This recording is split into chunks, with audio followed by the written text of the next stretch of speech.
लौह पुरुष सरदार वल्लभ भाई पटेल जी की 150वीं जन्म जयंती के अवसर पर सभी विधानसभाओं में एकता यात्रा का आयोजन किया जा रहा है। उसमें हिस्सा लेने के लिए आया हूं, लेकिन जब आया हूं तो साथ में यह भी वंदे मातरम गीत के गान के रचना के 150 वर्ष पूरे होने पर भी उत्सव मनाया जा रहा है। भगवान बिरसा मुंडा जी की जन्म जयंती का समारोह भी मनाया जा रहा है। साथ में आत्मनिर्भर भारत को लेकर के भी हमारा कार्यक्रम चल रहा है, एक भारत श्रेष्ठ भारत को लेकर के भी चल रहा है। तो अभियानों के क्रम में आज झांसी आने का मौका मिला है और इसे मैं सौभाग्य समझता हूं, जहां कार्यकर्ताओं से मिलना होता है। और अभी हम लोग बिहार में भारतीय जनता पार्टी का जो गठबंधन एनडीए है, ऐतिहासिक विजय वहां पर हुई है और बिहार की जनता ने देश को एक संदेश दिया है कि अब जंगल राज, गुंडा राज, कट्टा राज, तुष्टीकरण, जातिवाद, परिवारवाद की राजनीति का भविष्य अंत की ओर है। और जो लोग झूठ के आधार पर दुष्प्रचार करने का काम करते हैं, जो राजनीति में शब्दों की मर्यादा का ध्यान नहीं रखते हैं, उनको जैसे बिहार की जनता ने संदेश दिया है, वैसे देश की जनता अलग अलग राज्यों में संदेश देगी। सर, अखिलेश जी कह रहे हैं कि हम बिहार तो जीत लिया है, भाजपा को यूपी में नहीं जीतने देंगे। श्री अखिलेश यादव जी के बूते की बात नहीं है। श्री राहुल गांधी जी के रास्ते पर वो चलने की बात कर रहे हैं। वह भी भाजपा को देश में जीतने से रोकना चाहते थे, लेकिन भाजपा को रोक नहीं पाए। मोदी जी को प्रधानमंत्री बनने से तीसरी बार नहीं रोक पाए। और बिहार हो, उत्तर प्रदेश हो या देश का कोई राज्य हो, लोकसभा चुनाव के बाद भी हम लोग हरियाणा जीते, हम लोग महाराष्ट्र जीते, हम लोग दिल्ली जीते, अभी बिहार भी जीते और आगे हम लोग केरल से लेकर के, तमिलनाडु से लेकर के, आसाम से लेकर के पश्चिम बंगाल भी जीतेंगे। अब गुंडागर्दी, बूथ कब्जा, बूथ लूट करके देश लूटना, बूथ लूट करके प्रदेश लूटना, ये माफियाओं के बल पर अब राजनीति नहीं चलेगी। देश जाग गया है। जिस तरह से दिल्ली ब्लास्ट के जो यूपी से जुड़ रहे हैं, सहारनपुर है, कानपुर है। देखिए, देश का दुश्मन चाहे यूपी में छिपा होगा, चाहे देश के किसी राज्य में छिपा होगा, चाहे दुनिया के किसी कोने में छिपा होगा, सुरक्षा एजेंसियों पर, देश की सेना पर, देश की सरकार पर आप भरोसा रखें। आतंकवाद से मुक्त, नक्सलवाद से मुक्त, जातिवाद, उग्रवाद और तुष्टीकरण से मुक्त भारत बनने की ओर आगे बढ़ते हैं। हर इंस्टीट्यूशंस में आ रही है। ये चिंता की बात है कि जो पढ़े लिखे हैं उन लोगों ने यह रास्ता चुना है, और लेकिन अच्छा होता कि वो यह रास्ता चुनने की जगह जिसके लिए पढ़ाई की वो काम करते। लेकिन अगर आतंकवादी बनने की कोशिश कोई पढ़ लिख करके भी करेगा तो उसका भी वही हश्र होगा जो बाकी का हो रहा है। पार्टी तो साफ हो गई बिहार में, लेकिन लालू का परिवार भी बिखर गया पूरी तरह से।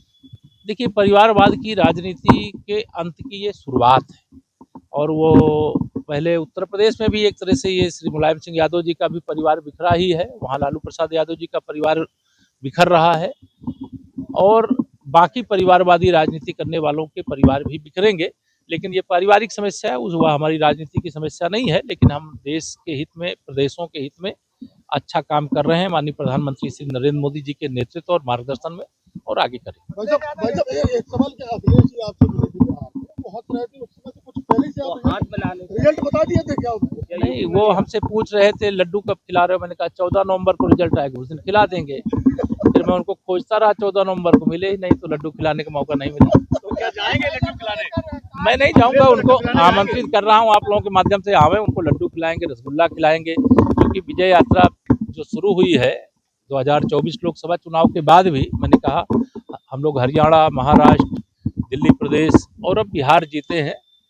तीसरी बार प्रचंड बहुमत से उत्तर प्रदेश जीतेंगे और 2027 का जो विधानसभा चुनाव होगा उसमें 2017 का रिजल्ट दोहराएंगे। ऐसी जनता की कृपा हमारे सब पार्टी के ऊपर भी बनी हुई है, हमारे नेतृत्व के ऊपर बनी हुई है, हमारे कार्यों के ऊपर बनी हुई है।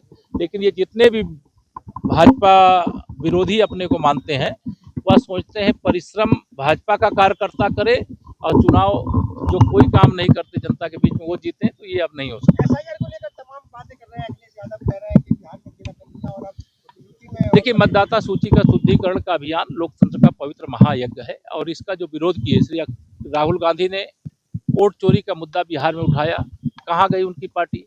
6 सीटों पे सिमट गई, वो तालाब में कूद गए।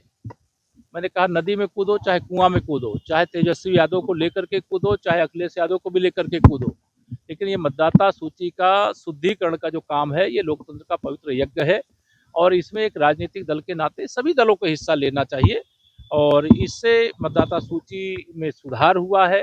कोई मृतक मतदाता हो गया है उसका सूची में नाम नहीं होना चाहिए। अगर किसी मतदाता का एक से अधिक स्थान पे नाम है तो एक स्थान पर ही होना चाहिए।